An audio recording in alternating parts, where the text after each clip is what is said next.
আসসালামু আলাইকুম, আমি শাহনাজ পারভিন। আজ আবার একটা নতুন রেসিপি নিয়ে আসলাম আপনাদের জন্য। আজ আমি যে রেসিপিটা দেখাবো সেটা হচ্ছে কচুর লতা। এটা আমরা সবাই চিনি। এটার সাথে আমি রান্না করব কাঁঠালের দানা। তো যেহেতু এখনও জ্যৈষ্ঠ মাস আসেনি, কিন্তু 12 মাসই কাঁঠাল আছে আমাদের বাড়িতে। সেই কাঁঠাল পেকে গেছে, তার কিছু দানা নিয়ে আমি মনে করলাম যে আজকে এই রেসিপিটা তৈরি করি। চলুন তাহলে শুরু করা যাক।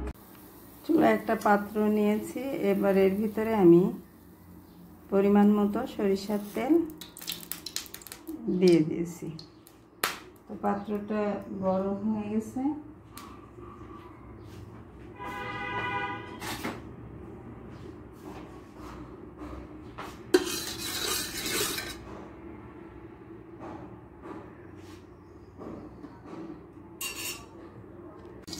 এখন আমি এর ভিতরে দিয়ে দেব আগে থেকে সেই কেটে রাখা সবজিটা দিয়ে দিলাম।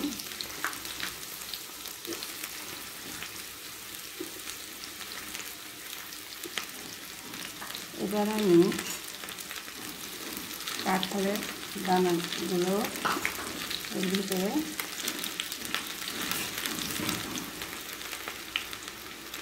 দিয়ে একটু এর সাথে মিশিয়ে নিচ্ছি। এখন আমি এর ভিতরে সমস্ত মশলা দিয়ে দেব। প্রথমেই আমি দিচ্ছি আদা বাটা, দিয়ে দিলাম একটু রসুন বাটা,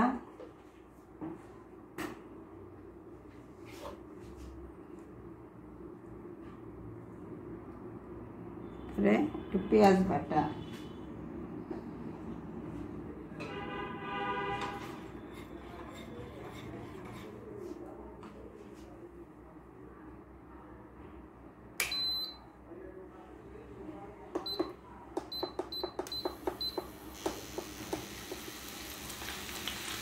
এবার দিয়ে দিচ্ছি আগে থেকে যে সরিষার পেস্ট লিকুইড করে রেখেছিলাম সেটা এবার এর ভিতরে অ্যাড করে দিলাম। এখন দিচ্ছি কাঁচামরিচ,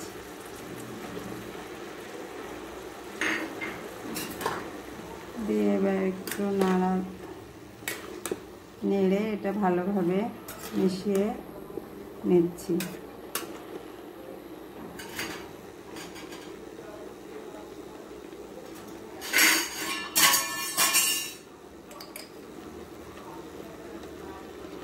এরপরে দিয়ে দিলাম জিরার গুঁড়া পরিমাণ মতো,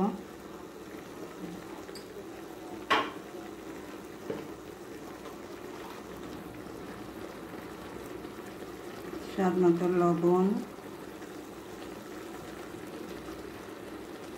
সবশেষে আমি দিয়ে দিচ্ছি পরিমাণ মতো হলুদের গুঁড়া।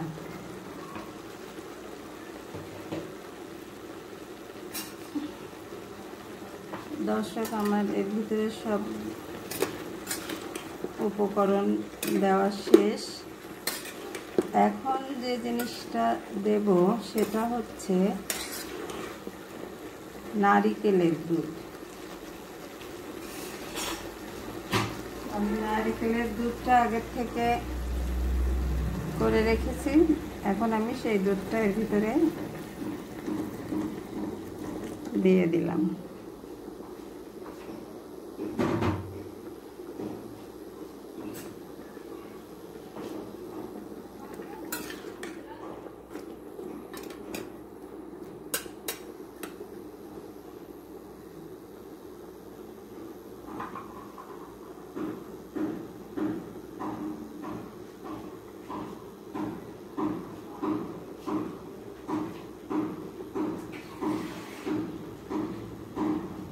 ভিতরে আমি আর একটু নরমাল পানি অ্যাড করছি।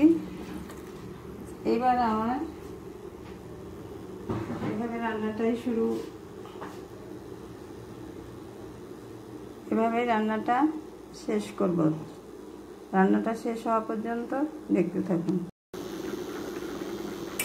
রান্না প্রায় শেষ হয়ে এসেছে। এখন আমি এর ভিতরে দিয়ে দেব কয়েকটা চিংড়ি মাছ। চিংড়ি মাছটা আমি আগে থেকে একটু জাল করে নিয়েছি, তো এখন সেগুলো এর ভিতরে অ্যাড করে দিচ্ছি।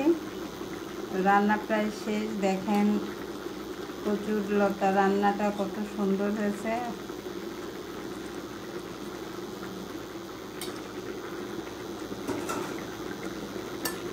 এবার এই মাছটা একটু নেড়ে এর সাথে কিছুক্ষণ জাল করার পরে রান্নাটা একদম হয়ে যাবে।